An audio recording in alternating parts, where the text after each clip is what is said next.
And I think venture's gotten too big It's in terms so of big. that there's too much capital that has been invested in these funds. They can't return. They're not going to return above the S&P. I guarantee it. Yeah, the fund sizes are like very, very large. And I think that's a challenge, right? Like if you're allocating capital and you saw the S&P just return 24% last year, NASDAQ returned significantly more than that. Why are you giving it to some random person that's making tech bets? Cash. Ladies and gentlemen, group chat. Cash. It's $1 trillion. Hot. Hey, D. Hey. Where's Anand? He said he's 5 minutes away. It's been Ridiculous. 11. This guy is he's like working with a rapper, you know? He said he's going to show up to the shoot. You know how many shoots we did with Young and Reckless that started 3 hours late? Yeah. Rapper time. Yeah, rapper time, Anand. It's unbelievable. What's up? What's new? I wanted to talk about, so the last 2 days I attended a conference. I'm not a big conference person. Yep. Haven't really been to a lot of conferences recently outside of like trade shows. I go to a lot of trade shows, Right. but conferences in particular, I haven't spent a lot of time going to. Never really found, value for where you got to go with a purpose, right? Like you can't just go. Yeah. So in Santa Monica, a company called March Capital, they're a LA-based venture fund, through a conference called the Montgomery Summit. Okay. And it's been going on for years. I think 10, 20 years. I forgot how long it's been going on for. But, I've heard of it. It was started by Jamie Montgomery, who had a investment banking shop here in LA and very successful, and sold that part of the business, became an investor, but kept the summit going. And the summit's really about bringing together investors. So a lot of large, what they call LPs. So these are limited partners. These are the people that invest in funds. Yep. So you had people from all over the world that are these mega LP kind of base of sovereign wealth of this country, sovereign wealth of that country, just like crazy, and they invest in funds and then they invest in companies directly. Yeah. And so it's pretty interesting. So they brought all those people together and then they brought a lot of investors. So they brought together like early stage investors, late stage investors, and then they brought together a handful of companies. And so Ghost was presenting there. And so we presented, and then prior to the conference, which I thought was really cool experience, is that they basically they have a directory of all the attendees, and you can request a meeting with whomever you want, which I thought that was pretty cool. So, I downloaded the app a few days before, then I see, oh, wow, we had all these meeting requests. So, kind of start reading on who these people are and what they do. And based on that, we would accept meeting requests, which I thought was kind of cool. So it's makes the process more efficient than oh, hey, Bill, what are you doing here? Right. And so you get these meeting requests. So we end up having a ton of meetings over a 2-day period with other companies, investors, just interesting people. And the biggest takeaway that I got, which is always mind blowing to me every time we've ever had to do a fundraise, and we're not fundraising right now, but in the previous times that we have, it is fascinating how much money there is. Yeah. Every time I think we know that there's a lot of money, there is a lot of money. Yeah. When you start adding up the sovereign wealth of every country, Yeah. it's fucking huge. Yeah. And then you start talking about all the folks that have to invest that money. And so I was meeting with funds that manage $1 billion, right? Yeah. And I have never heard of them, right? So you manage $1 billion, and I've never heard of them. And then I would meet another one, and then another one, and another one. And obviously, I don't know who all these investors are. And what's funny is I would talk to people in the industry. They're like, "Oh, who are you meeting with?" And I'm like, "Oh, these are the people." And he's like, oh, I'm not familiar with them. And these are people that do this all day and are like investment bankers. So that you would think they would know every single buyer in the market. Yeah. And the amount of $1 billion plus funds that exist in the world is so crazy. It's also why there's so many annoying like VC types on like podcasts and Twitter, because like, imagine how competitive it is. Like there's $1 billion people that you've never even heard of. Imagine if you're trying to get a fund started, there's no way to compete for deal flow. I mean, how do you? Exactly. And the thing about what you learn and it really quickly, that money is basically a commodity. And so if you have the right business and you know how to tell the right story and you've executed it well, getting money is not the problem. Right. Maybe which is a very contrary, very, very, very contrary to popular belief reality. So I know I jumped in a little late and I kind of get the Here's the point. What you guys... Dee went to an investment conference. There's a lot more money out there than you realize. There's people managing billions of dollars you've never even heard of. Yeah. And now you're seeing funds having to return money because they don't know how to allocate it. Yeah. So you see a number of funds because it's not 2008 anymore. Yeah. There's a finite number of companies that are investable at scale. Right. Well, yeah. So you have to remember there's many different investment groups. So there's venture capital, which they're like the risk takers of the investment community. So like these folks are investing in these early stage technology companies, late stage technology companies, and they take on very high risk, right? Because that they get the biggest returns. Yeah. If you nail it, you nail it out of the park. Private equity is another pool of capital, and those are very much they're investing on pretty strict fundamentals. They have a belief. They're willing to pay this certain price. And they need cash flow. So they invest predominantly in very, profitable businesses. And they know how to take those businesses and scale them and flip them. And there's so many successful private equity companies. So, and then now there's a lot of these funds are so big that they do public market, they do private equity, they do venture, they do everything. And so meeting with all of these companies, a lot of them all said, look, we didn't really do jack shit last year. We wrote a couple checks, but now we have to get active, and we have to get active pretty quickly.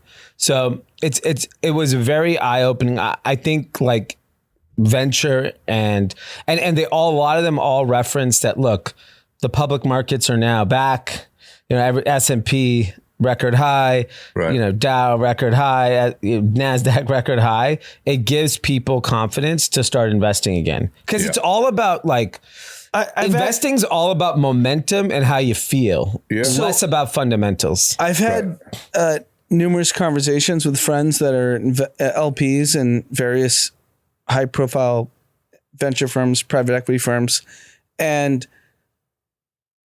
everyone has come to the conclusion you can't beat the S&P or the triple Q, which is the NASDAQ index. And there's very few firms in the last 15 years that have beat them. I think that's fine, but they're still going to allocate to these I know, things. but so my question is really, if you're an LP, why are you investing in a fund? Yeah, I think it's just like, hey, you can't beat the house, but why is everyone still sports gambling? You know what I mean? Like there's always that element of like, but I can do it. There's like one fund that will beat the house. Right. Out of like 50. But it's a lot more fun. You have an appetite for risk. You have these. Yeah, it's fun. You also have these like disproportionate. I also think it's basically like the fund managers are paid to be a sports gambler. Right. They're not paid to do S&P. I think it's also really fun if you have a lot of money, and let's just say you're a responsible managing your own money. I'll give you an example. Like these sovereign wealth funds I met with, when you have like $1 trillion under management, what's the big deal to put 20 billion into venture and go spray 20 billion across 10 funds? Yeah, even if you have 300 million, if you're a person with $100 million, like there's only so much you can put in the S&P. You want to like, you want to have the million next S&P. I know, but I'm saying you want to find the next. That's the smartest thing to do. It is the smartest, but I think it's also really boring. It's boring. It's boring, sure. And then you hire some Harvard Business School graduate that tells you like, hey, here's this venture fund I found. Right. And I just think it's silly.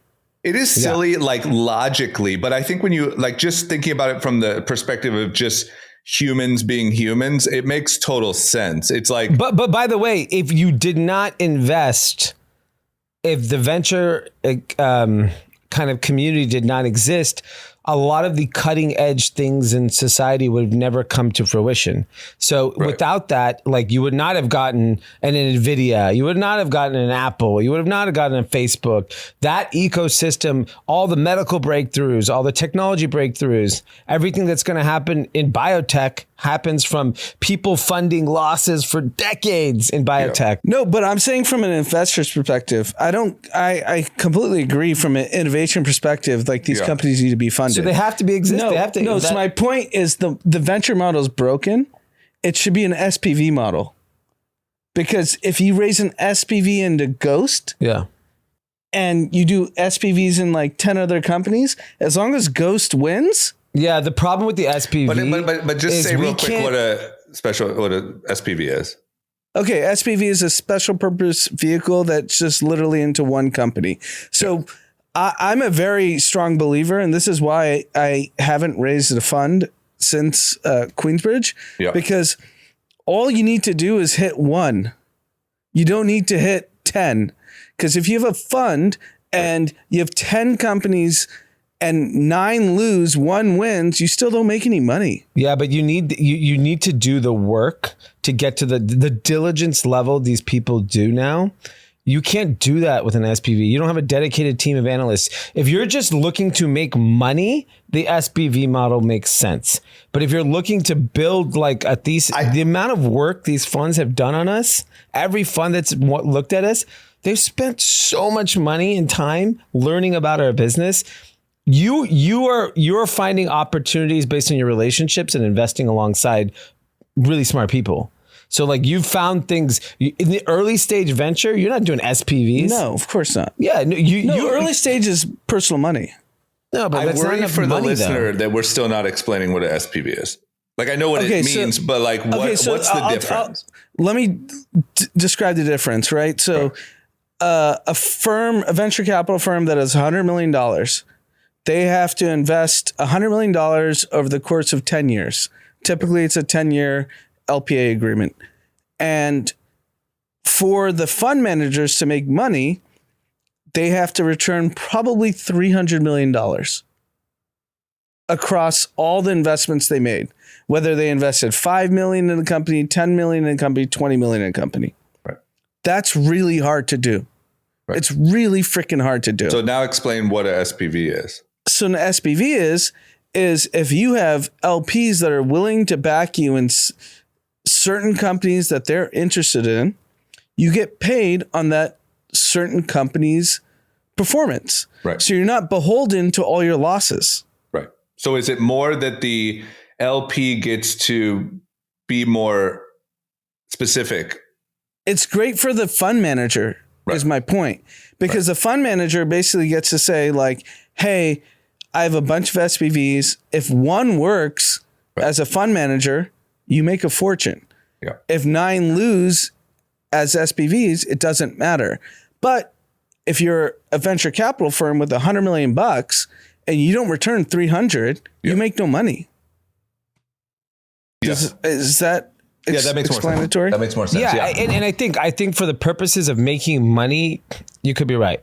But I think in the purposes of like how venture capital works, you need dedicated capital to keep funding the innovation.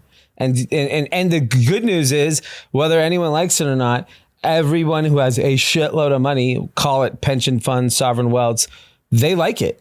Like to Drama's point, they love it. It's sexy. Yeah. It's a sexy pool I would also imagine capital. I would also imagine if you're one of those investors, like just human psychology, like even if you lost on 10 bets, but you hit on Uber, and even if over the course of 5 years, let's just say you're up, Uber's a bad example because that's a fuckload of money, right? But let's just say over a long period of time, the S&P beat you. S&P was up 15%, you were up 12. I still think the payoff emotionally of that one win just feels so good. It feels better than, I mean, S&P, you put it in there and you go golf. It's smarter, but you don't get that same like rush. And I feel like one win, like you're like, I want more of that. I want to find the next one. You forget that net are not in that great of a position. And I think venture's gotten too big in terms of that there's too much capital that has been invested in these funds. They can't return. They're not going to return above the S&P. I guarantee it. Yeah, the fund sizes are like very, very large. And I think that's a challenge, right? Like but isn't it silly that they won't, like if you're allocating capital and you saw the S&P just returned 24% last year. Right. NASDAQ returned significantly more than that. Why are you giving it to some random person that's making tech bets? Because he just said it. It's fun. Yeah. It's fun. Just and I think if you're the one with the money, if you're the one with the, look, even if you have, there's so much money out there in the world. That why are you investing in anything 80% No, of your but money. I invest in single companies. I know, but that's as risky. Way riskier. Of course, it's risky, but there's outsized returns because I'm not pooled in a large capital where I have to return. Yeah. Right. So all that it is there's if you had $200 I've invested in 3 companies. I've literally invested in 3 companies in the last 3 years. Right. But if you had $200 million, money. you would have all of your investments now. You'd have a buddy that you really believed in that was raising a venture fund. You'd throw him a couple bucks. You'd do a couple side ones. I think it's more that like people aren't putting their whole, nest egg into a venture fund. All the LPs of these funds, it's probably 10% of their fucking net worth. Yeah, it's 1%. They're literally putting 1%. So like if you think about, I don't know if I'll stop. Go. Here's what I will tell you. Just advice. It is the most unbelievable sight to see how much money is out there. Right. The key to it, because, we have a lot of founders that listen, you got to get in the club. You got to get in the club where people will look at your company and will pay attention to you. We always talk about the bubble. This is the biggest bubble in the fucking world. Access to capital is a fucking bubble. And if you're allowed into those... Yeah, go. Yeah, and it's a lot of things in life in general, but this, is unbelievable what I witnessed. Right, It's and what I was saying is insane. What I was saying is I think that there's a lot of people, like there's a whole narrative right now that I keep hearing on like podcasts and shit that aren't like obviously business podcasts, that the economy is terrible. Like, oh, Biden ruined the economy. There's a lot of complaints you can have, but the economy is fucking on fire. And I think there's a lot of thought of like how hard it is to start a business and how hard it is. It is very hard, but very hard. There is, if anything, sort of a surplus of money and people looking for good opportunities. And all I would say, Dee, is different take to the same thing. You definitely got to get in the club, but a really, really, really good idea gets you in the club. Like for anyone out there trying to start a business, I would there is a lot of money looking for good ideas. Yes. You know what I'm saying? There's not a surplus of good ideas without funding. It's kind of the opposite. The amount of AI companies I met this week is fucking insane. No, so my only final takeaway on this is if you're an investor, find great companies that you want to invest in them directly. Yeah. Being in a fund model doesn't work.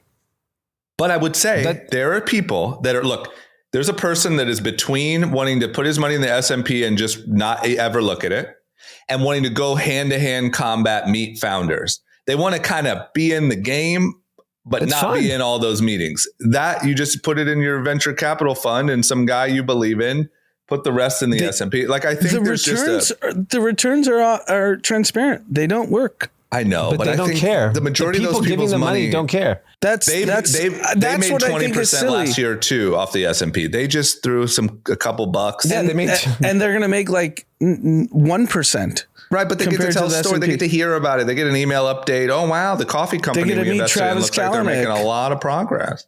Yeah, Travis Kalanick showed up to Saudi. The AI beard groomer company we invested in. The good news is, for me, there's so much money out there, and it's insane. It's literally the most insane thing I've ever seen. Yeah, I think that's amazing for I think if you're a founder, it's incredible. There's never been a better time to have a business. But I said, people hit me up and ask me to invest all the time in their businesses. I'm not an investor. I don't invest in shit. That's not me. I am a builder. I'm a founder. And I figured out how to break into the club. Right. And you can go figure out how to break into the club. And that's really just being in the environment of where these people are. Like venture capital is it is literally the most public industry. Everyone talks about where they are, what they're doing at all the fucking time. Yeah. So if there's an event happening and you want to meet VCs and you have a great business, go meet them. It's not hard. It is so easy to meet VCs. They're not like some like unicorn, but you got to go to them. You're not going to just cold DM them on email and get a response. Yeah, get off LinkedIn. LinkedIn's not going to work. Yeah, you got to go and meet them where they are. Go to whatever conference event. Yeah. Like, look, you're in retail, go to Shop Talk. Shop Talk coming in a few weeks or next week. Every fucking venture consumer person is going to be there. That's where I first got exposed to this whole set up a meeting thing is Shop Talk, because we do that. And, my email just started exploding with meeting requests. I'm like, what the fuck is this? And it's a pretty cool system, but if you weren't prepared for it, it's a lot. Yeah, it is a really cool system. They do a great job. Okay, let's rip through some news here. We got a little bit of limited time for our... let's go. Wait, can we talk about home invasion? Anand is now... I thought MAGA. that was... Yeah, let's go. I'm happy to be fully public, transparent about this. Not MAGA. Anand's a Second Amendment guy now. I heard Law and Order. I heard he was real big on what's going on in New York in the subways with the National Guard. Tell us what happened, Anand. So last night, we're doing bedtime. Put Mab to bed. 7 p.m. Okay, I got to say this. I don't want to expose anything. Let me just say, Anand lives in an area that is known historically for having zero crime. Safest part of LA. Yeah. Keep going. Just wanted to set that stage. No, yeah. It was known as a military complex. Yeah, and for decades has been the safest that LA has to offer. I mean, nothing happens. I mean, there's drones going around our house daily. Right. So 7 p.m.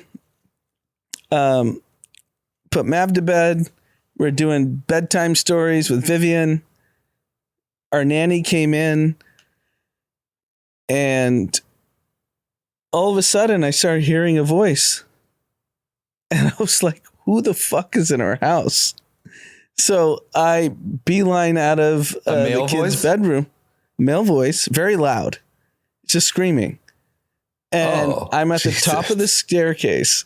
Yeah. And this dude's massive. He's got a big beard. He's old, clearly homeless, mentally ill, in unclear. Your home. Literally at the bottom of our staircase in our home. And I just started screaming. I was just like, get out of our fucking house now. Get out now. And he just starts negotiating with me. And I was like, look, get out and I'll get you whatever you want. Just get out of our house, open the door and leave. Yeah. And he's like, I need help. I was like, I'll get you help, open the door and leave. Yeah. And I'm just walking through the scenarios. Amanda's beelines into Mav's room, calls 911. Yep. Our nanny's with Vivian, locks the door, and we're all freaking out. And I was just like, okay, if he bum rushes the staircase, I think I have enough momentum to push his ass down. Yeah. I don't have a gun. I don't have any weapons. And I have a Ryan Braun bat, but I was like, damn, it's downstairs. I was like, fuck. I was like, the bat's downstairs. Oh my God. I don't have the bat. I was like, what am I going to do? And I just start running through all the scenarios. And somehow he actually listened and walked out. And as soon as he walked out, I sprinted down the stairs, locked the door. It was our fault. We had the door unlocked because our nanny came in and we just didn't lock it. We typically don't have to worry about that, but clearly now we do. Right. So the doors are fully locked 24 hours a day. Right. And it was probably one of the scariest moments of my life. Yeah, it's insane. And you're telling me they did not arrest him. They did not arrest him. So you could do home invasion in LA and not get arrested. 8 cops came and they had to negotiate with him for 40 minutes. Why are they negotiating? You invaded a home. Fucking get arrested. And then the cop knocked on the door, and I didn't know if it was the cops. I looked on the camera, saw the cop. He came in, and he's like, "What happened?" And I was like, "Dude, he came in the house." Yeah. I was like, Obviously, he's asking a question. He's not trying to torment you. Yeah. I was like, he came in the house, and he goes, "What do you want to do?" I was like, "What do you mean what I want to do?" Yeah. And I was like, "Aren't you supposed to tell me?" What You have to press charges. And here's the issue, because we got lucky that he didn't have weapons. He didn't have, a crowbar that could have killed me or whatever. Yeah. But the guy was clearly mentally ill. I heard him talk to the cops, "Take me to a mental hospital." He goes, "I need to go to a mental hospital." Yeah. And they said, "Go walk there." And I was like, just take him there. Right. But isn't that the whole point? Isn't the whole point? Here's the problem. Here's like the structural problem. This guy clearly needs help. He should not be invading my home, obviously. Yeah. But like, how do you fix that? I think he's just saying all that because he knows he won't get arrested. Take me to a mental hospital. He probably does it all the time. Fuck you. Yeah. He's like, I need a meal. But this is my problem. Isn't the whole thing that we're being sold on, that we're using a kinder approach and we're taking care of these people and we're going less on police and more on help and we got to care about them. There's no help. There's no help. All they did, I saw them, 8 cops, walked him to the corner, the park down the street. Right. And said, "Take shelter there." It was raining. I think he just was like, yeah, it was raining and he was like, I don't want to get rained on anymore. I'm going to go into this house. It's like, this is a nice house. He probably opened 50 doors. Family. Yours opened. Yeah. We have a great playroom. I'm not of your point of view. Like, I'm the mental illness thing. Like, that is a cop out. Like, we can't keep saying everyone does have mental health issues. We know that. Yeah. So what? Everything? Then you start wiping everything. He killed him because he has mental. He wanted to go to the hospital, but he decided to kill this person. Right. God forbid something happened. Trust me, if something happened, I'd be like, no, he's going to jail. They're dying. Yeah. He needs to be. I just do not have that same view anymore. Fuck that shit. My problem is just what the fuck are we zero doing? Tolerance. I mean, I dealt with it firsthand, so I get the zero tolerance.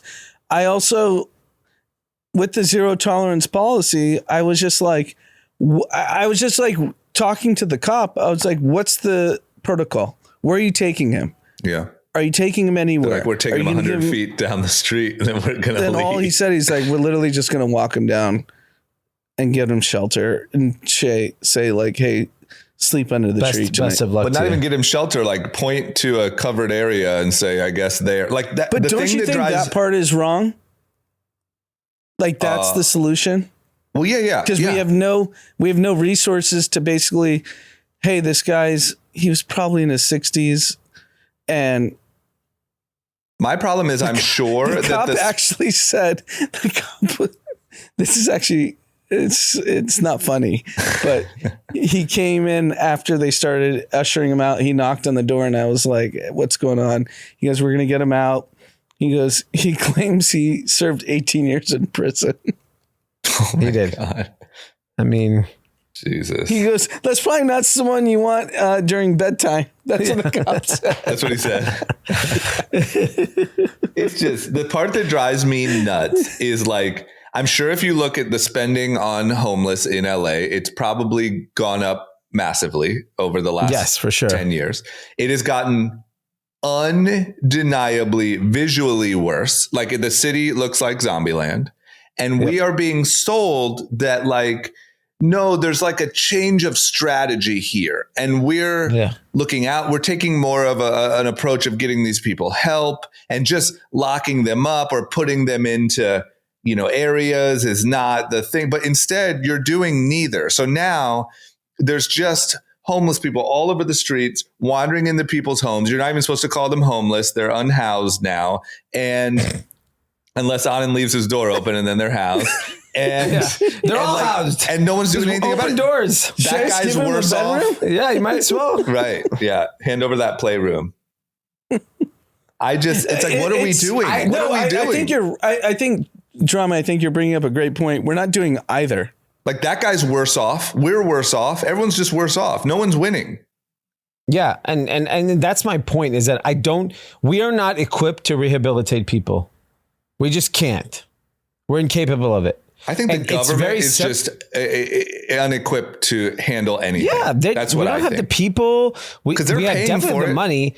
We have the money. The money's allocated to it. We're incapable of executing it. We can't execute anything.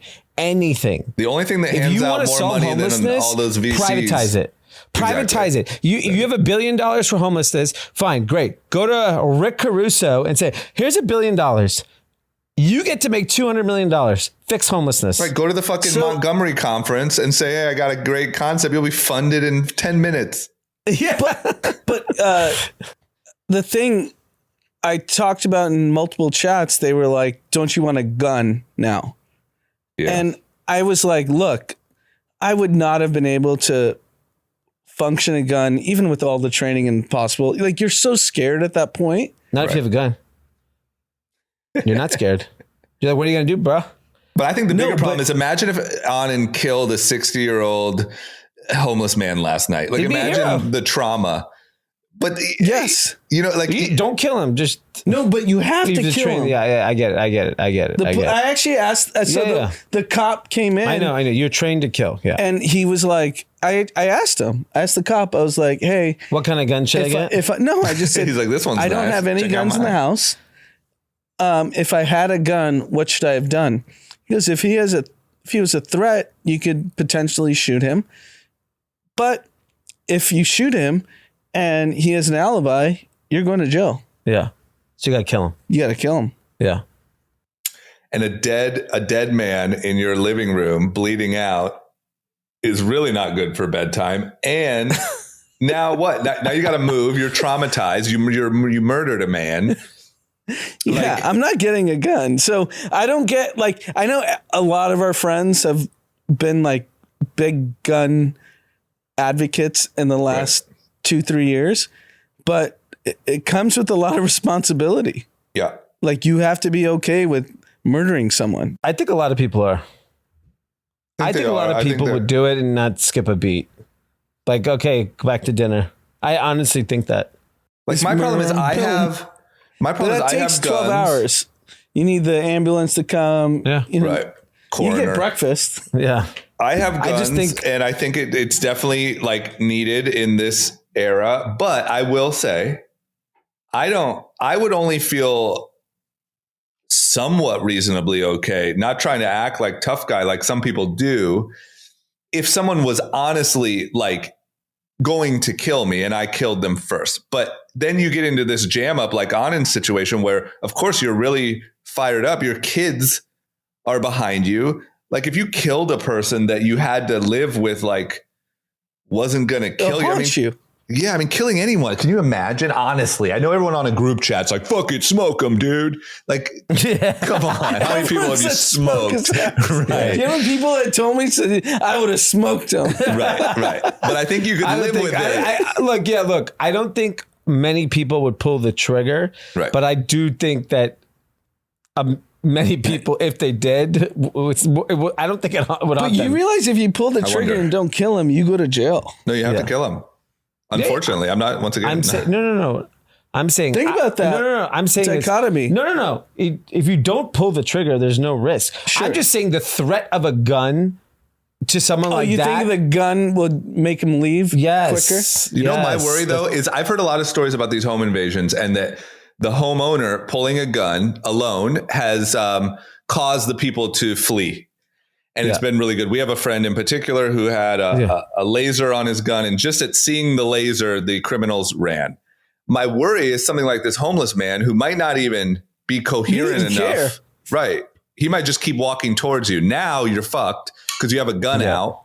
This guy is still walking towards you. Now you're faced with a decision. It's just messy. It's just not something. I will say, in my particular situation, given the circumstance of who he was and his mental capacity, if I had a gun, it would have escalated the situation. Yeah. The fact that I was able to just talk to him and be like, You got very lucky. Yeah, you got really that was lucky. your situation. Yeah, you got lucky.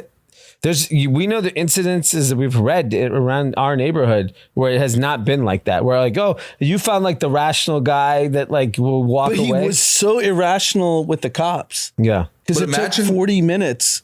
Imagine for him to walk off our door.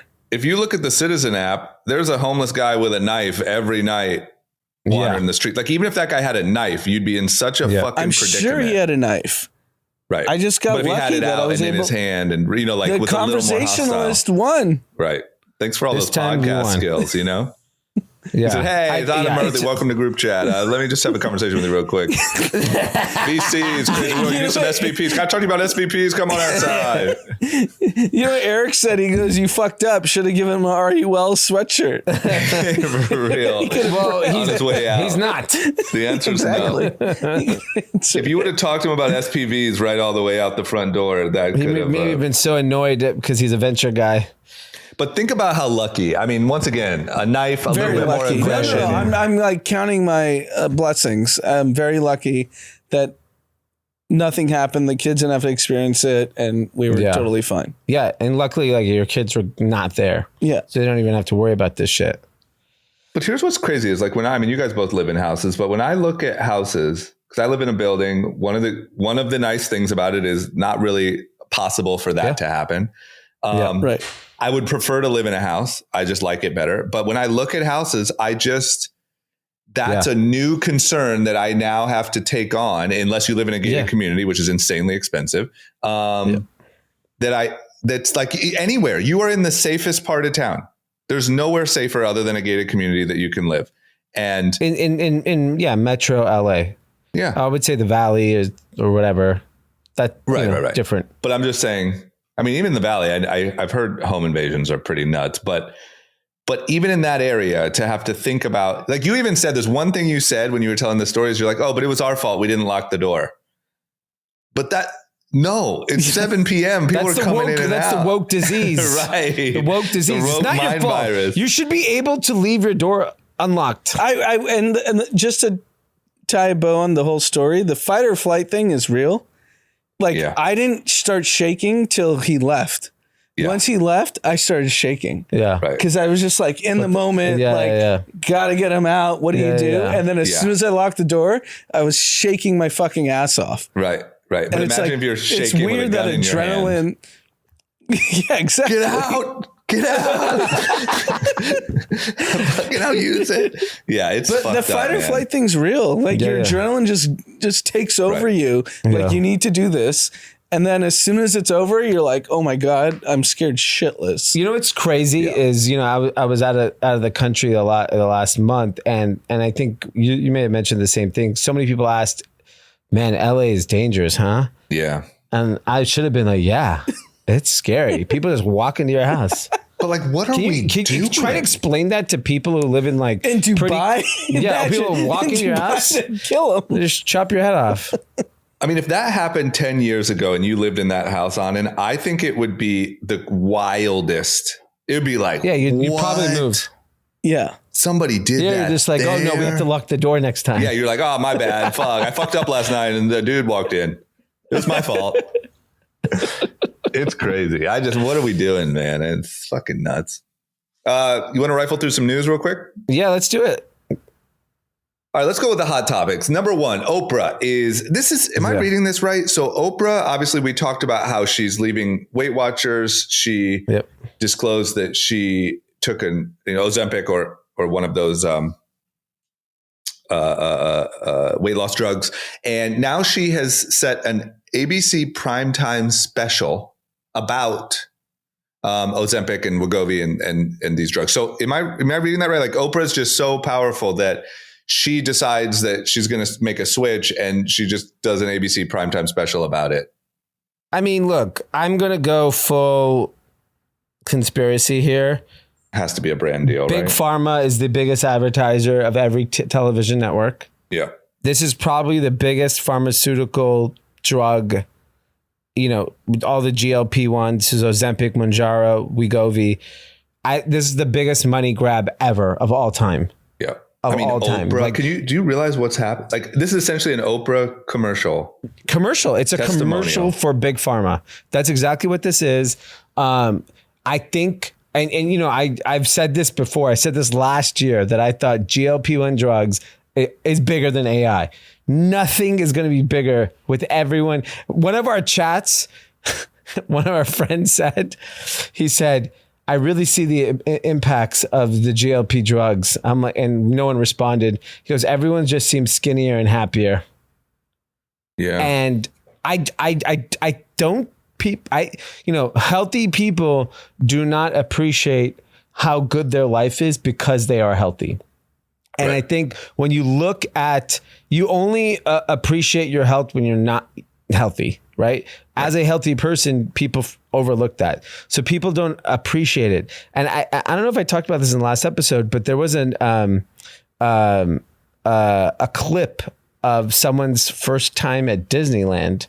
And they said, they showed videos and it was all really overweight people with knee braces. And they showed like 50 people with knee braces and that are overweight. And you look at like what people don't realize, like how many people is why Goldman Sachs came out with a report that was going to be a 1% GDP boost. It's because they're saying so many people miss work every single day because of their health. And what is the biggest health cause in problem in America? It's obesity. So like, I just think that like, man, this is going to change America. Yeah, you might be right. I really think we're underestimating this. I think Novo Nordisk stock was up I don't like think we're underestimating. Today. I think we've kind of nailed it. I don't think we personally are. I think that the general conversation is like, you know, we're talking about AI, we're talking about COVID vaccines, we're talking about like, I don't think people are talking about this for as big as it actually is. And also the threat, like what this might mean for, you know, food companies or, you know, Doritos or Pepsi. Like I do think that it could be. I mean, technically food consumption should go down. It should go down. I think the best indication will be when Walmart and people were talking about this last year, that Walmart was seeing a dip in certain foods because of the Ozempic effect. Right. They have not talked about it lately. So if there is anything like that, I'd like to read about it. But I want to see, you know, 6 months from now, after this Oprah special, okay? Oprah's going to do the special. The clips are going to get clipped. 200 million people are going to go get on Ozempic. Then in October, I mean, we should literally, this is the easiest, talk about an obvious trade. She's doing a commercial for the three biggest This is like knowing the ETF's coming. Just buy the Ozempic stock. Right. And I think people are going to be like, okay, Oprah, who I've been following for, you know, because like for 40 years, she's like a prime example. She's had weight issues her whole life. Yeah, right? she got skinny. She had to put on weight, and then she got skinny again. She didn't have to put on weight. No, she didn't have to. She put on weight. I mean, versus the normal population, what percentage of Oprah core fans are overweight? It's probably 80%. I'm just saying, it's all people that like, you know, it's that like they used to watch her. They've seen her struggle with her weight battles. She's always talked about it. They're very engaged in that topic with her. I mean, there's no world where she's doing this for free. What is daytime talk show going to do? Be like, Oprah should have just been at the Ambani wedding, just jabbing people. Boom, boom, yeah. I mean, I want to think about it this way. To me, there is not a world where Oprah would even do a special like this without getting paid. Like what it's going to do for the 100% getting paid. This is a money grab. I'm just curious if you're overweight, because I think it's fairly affordable. Mm-hmm. Why you wouldn't? No, I mean, if insurance covers it, it's great. If you just do it yourself, it's like $1,000+ a month. Got it. There's also some So insurance isn't covering you. Yeah. Wouldn't insurance want to cover it so that it lowers all the future liabilities they have on you? Right now, because you would have less hospital visits. You'd have less doctor's appointments. I know, but everyone's eating off that right now. The whole ecosystem is eating. So we don't, it is going to be very disruptive to health insurance, hospitals, doctors. Like, I do think it's a very disruptive drug. So I'm curious to see, like, you know, when the bogus studies come out against it, like it clearly outweighs. Yeah. Heart I mean, disease. being obese is not good. No. And I think I don't know what the hard cost is now, but the cost will come down. Like, it will just be a part of, like, your, as long as if you're a health insurance company, you keep the same premium and you have less payments to go out, you win. Yeah. I think that will change, it's almost though, right? too much. It's like such a well-oiled little racket they have that if you destabilize it that much, it's like too much of a shock to the ecosystem. Yeah, if like 5% of people stop going to doctors, it probably crumbles the entire healthcare industry. Right. Yeah. Like, I don't think these... I mean, they should just send it out like the stimmy checks. I mean, we've said this, before, but it's the Kardashians. They created Ozempic. Chloe. Yeah.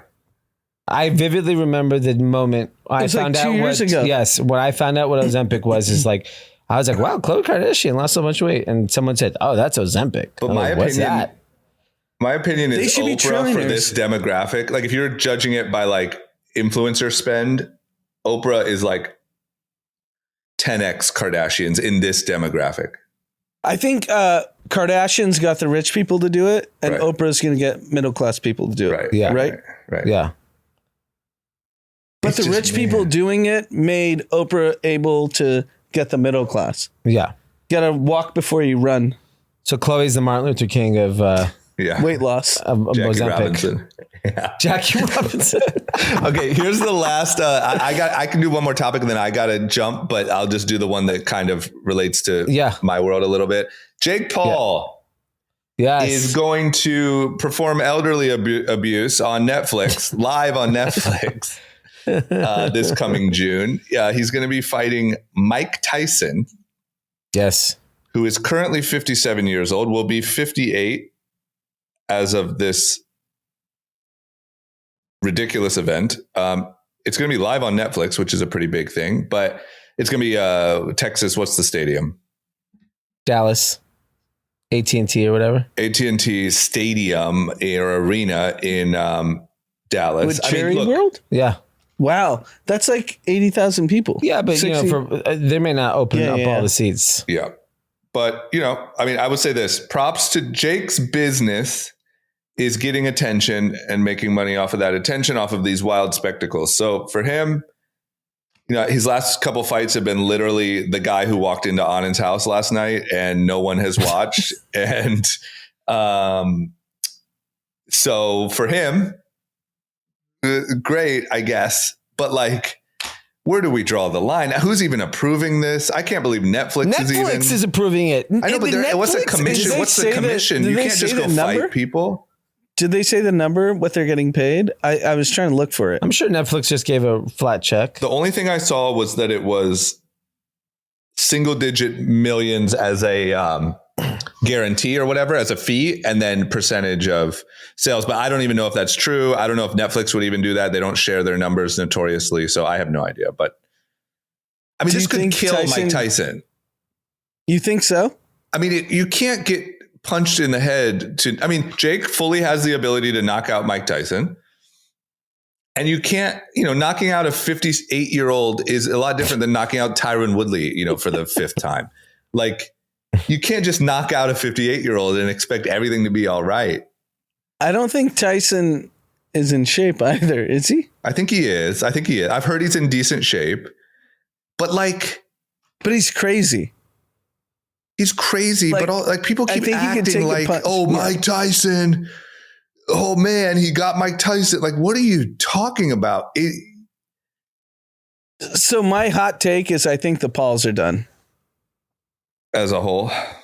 Yeah, I think Prime's it's just on fire though. No, Prime's on fire. gonna save Yeah, the it was the Pauls. number one hydration drink in Walmart. Yeah. Prime What do you can think this is fund going to the do? Paul's shenanigans for the next 2 decades. They just seem stale. I think kids love them still. I think Jake might be. Jake, I think, is in a little bit of a risky spot. But I mean, look, for the sake of his audience, this is Great. This is big. And it's on Netflix. Everyone has Netflix. Did you watch Alcaraz Nadal? That was Netflix. No, but nobody watches tennis. Was it good? I'm going to watch Jake Paul and Mike Tyson, though. That's hot. You are. 100%. Are you going to let Dom watch? No. Maybe. He'll go punch an old guy tomorrow. You can't teach him that example. Be at school and punch his old teacher and like, what? Oh, bitch? my God. That's See so me funny. on Netflix. Anyway, so yeah, that's the big talk of Twitter today. Literally on Twitter, what's trending is he's 57. All right, let's wrap it up. Winners, losers, content. D, who's your winner for the week? My winner of the week is, I'm going with all the shitty crypto coins. Now all of them are up.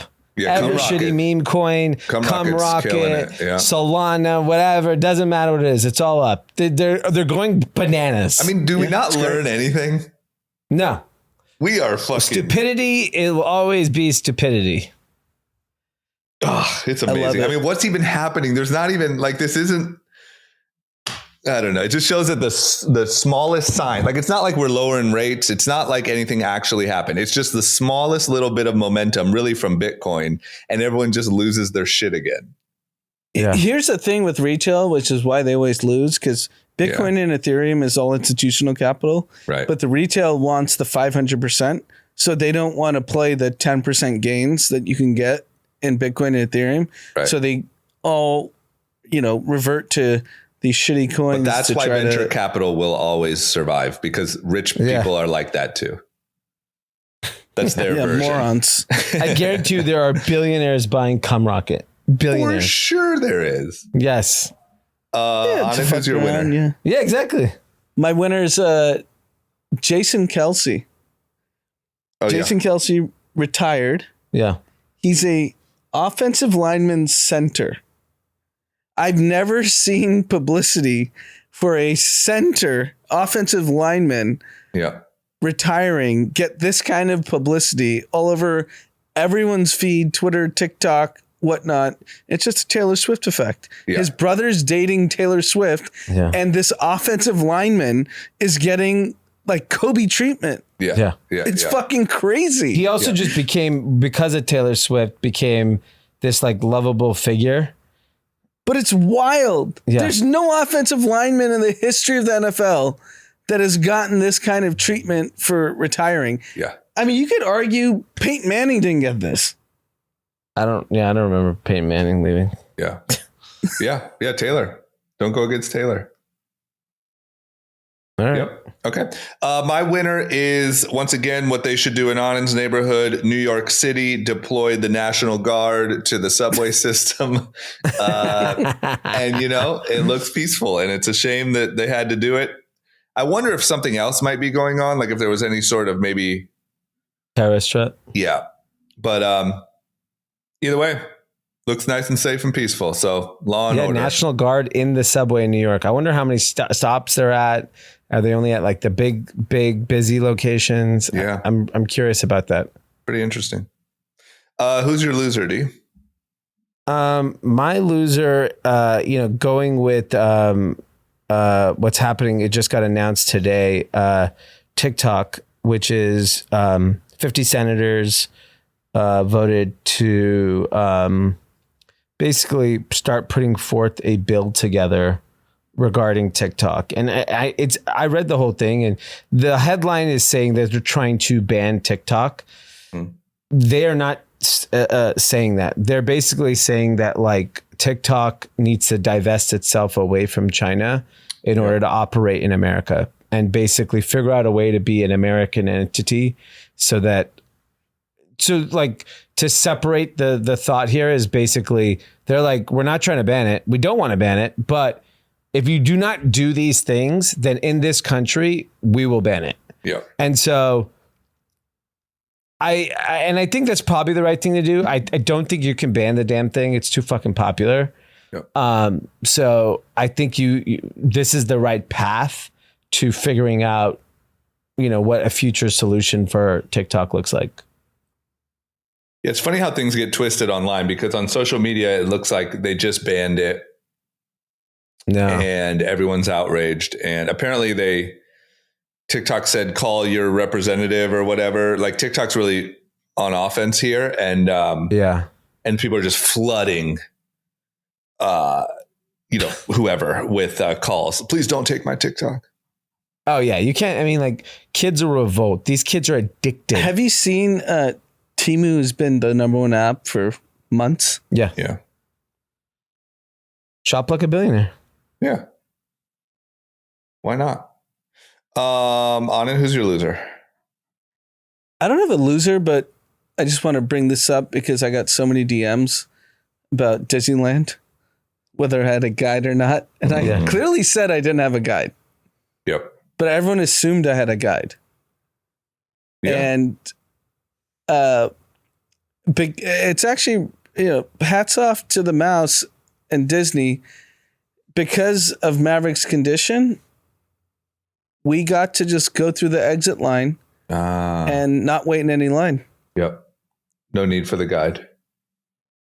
That's great. Okay. So very appreciative. Props to them for doing so well. I don't know if it's California law. I have no idea, but it was very convenient and it was very necessary, to be honest. So we were able to do multiple rides because of that. Yeah. That's great. That's great. My loser, I'm going to give it to Dean Phillips. It looks like he dropped out of the race and endorsed Biden. It's not really his fault, I guess. That's fucking just what you do. But similar to how you said Anand with Vivek's was way worse. But I just hate how these guys like run against the person and talk about how they're so terrible and whatever. And then like the moment they drop out, they're like, well, obviously the best way to keep Biden. This country strong is Joe Biden. It's just like, God damn it. It looks so stupid, but But why? So in a circumstance like him, he's obviously very rich. He started Belvedere. He sold companies. He's very wealthy. Right. Why is he, if he hated Biden 3 months ago, why is he kissing up to him now? I agree. Because it's just loyalty to the fall party. in line if you want power. Yeah. If he wants another shot down the road, or maybe he wants another position, or maybe he wants, you're the Secretary of Transportation. Buttigieg. At least I can have some influence. You sold vodka? Why don't you run the transportation of our entire country? Drink and drive. Yeah. By Dean Phillips. Yeah, exactly. Yeah, it's stupid. I don't get it. I don't get when you're so rich why you care about this stuff. It's the same way where I'm baffled by all the rich people that went to the Indian wedding that they don't know who the kid is. Yeah. People just, you want to be a part of a community, participate, and just want to be an adventure. Feel valuable. You want to be an adventure. Content. Anyone got any content recommendations? The only content recommendation I have was I think I've already said this, but I finally watched a couple more episodes. It's called The New Look on Apple TV. It's about Christian Dior and Coco Chanel when the Nazis occupied Paris. Wow. Nice. Fucking dope. Okay. Watch it. It's really cool. It's a documentary or what is it? It's like a regular show. Nice. Anna, you got one? Content, very basic. Vinod Khosla, billionaire tech investor. Mark Andreessen, billionaire tech investor. Elon Musk, obviously everyone knows, just fighting on Twitter. It's great. Great. A lot of memes. They're just like trading insults. I love when billionaires are just so petty and just like going after each other. It's great. They're just like us. Mine, I talked about it earlier in the week, but that show on Netflix, The Octopus. I downloaded that. I'm going to watch it. Yeah, I think it's called like American Conspiracy, The Octopus or something like that. But it's great. I mean, I personally love like some good CIA. You know what another really good one is RFK went on Andrew Schultz's podcast, Flagrant, and they just asked him like about, the CIA involvement in his dad's killing. And he essentially spent like the whole podcast talking about what he thinks happened to JFK and Robert Kennedy, and not so much about what he would do if he was president. And it was great. So both of those things, hot CIA topics, good stuff. Love it. Yeah. And does he believe the CIA killed JFK? Yeah. I mean, essentially, in a few words, yeah. At this point, and Robert too. I believe everything. His dad too. He doesn't believe that. Did you see Andrew Schultz going after Meek Mill? No, he was. You didn't see that? No. I gotta it's watch funny. it. Even Meek Mill liked it. It was in Philly too. Yeah, he enjoyed it. He commented on it. I think he had to. Yeah. The Meek Mill, I mean, if there were some atrocities committed, I obviously don't want to make light of that, but the Diddy Meek Mill content is just top notch.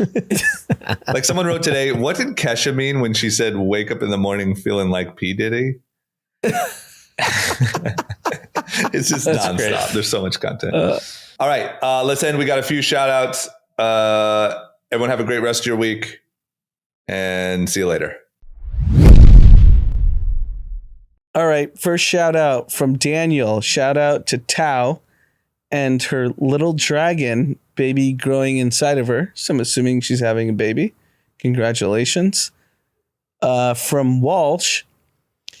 Shout out to my boy Stephen Flutie getting his new startup off the ground. Congratulations to you. From Ian. Shout out to myself. I'm battling end-stage kidney disease and want a living donor to speed up transplant process rather than waiting for a diseased donor's kidney. I've waited so long for some movement, my case, and I'm moving along. If y'all want to give the ultimate gift to life, someone call me, DM me for more info at Josh, can you give the Instagram, please? His Instagram is Ian_Francis, spelled FRVNCIS. Let's help Ian out. We're thinking of you, and that's obviously a tough battle, and we're hoping for the best. From Amish Desai, Pooja Patel Morris, Plains, New Jersey. That's all the shout out is, right? From Ryan Manley, shout out to Robbie Aziz finishing last in fantasy basketball and for making the world a better place. I don't know how you can finish last in fantasy basketball when the season hasn't ended, but good luck. From Charlie Thomas, it's your boy Charlie. Shout out to y'all. Been killing it since day one. Enjoying the pod. Blessed. From Hugo Frazier, shout out to James Tuttle, fellow Kathy, on getting named to start for the Melbourne Rebels in Australian rugby competition. Rugby's huge in Australia. I've witnessed it firsthand in some LA sports bars. Mystery Kathy, okay. Shout out to Anand for all the free not investment advice. I bought Meta below $100 in October of 2022, and it just crossed 500. I think I need a dinner or something, right? At this point. Mm-hmm. From Kyle, shout out to the pod. Me and my wife love listening together. We'd love to decide which topics are bubble talk and which relate to the Ohio man. This is a long one. From Jeff Lang, shout out to my guy, Lauren Brinton, who just celebrated a birthday yesterday. Lauren turned me onto the pod a few years ago, and I haven't missed an episode since. Lauren's drive and passion for life is contagious, as he's preparing to open a restaurant while also running his e-commerce brand, Walker Family Goods, with his wife, Lex. They recently had a freight shipment of their products stolen while en route from LA to their fulfillment center in Utah. If you know anyone that can help track this down, they would love it. Apologize for the theft. Hopefully you guys figured it out. Last shout out from Brent Wooford. Shout out to Drama for showing up at the pod more. That's all we got. A lot of shout outs. Enjoy it. Keep DMing us. And we'll see you Sunday.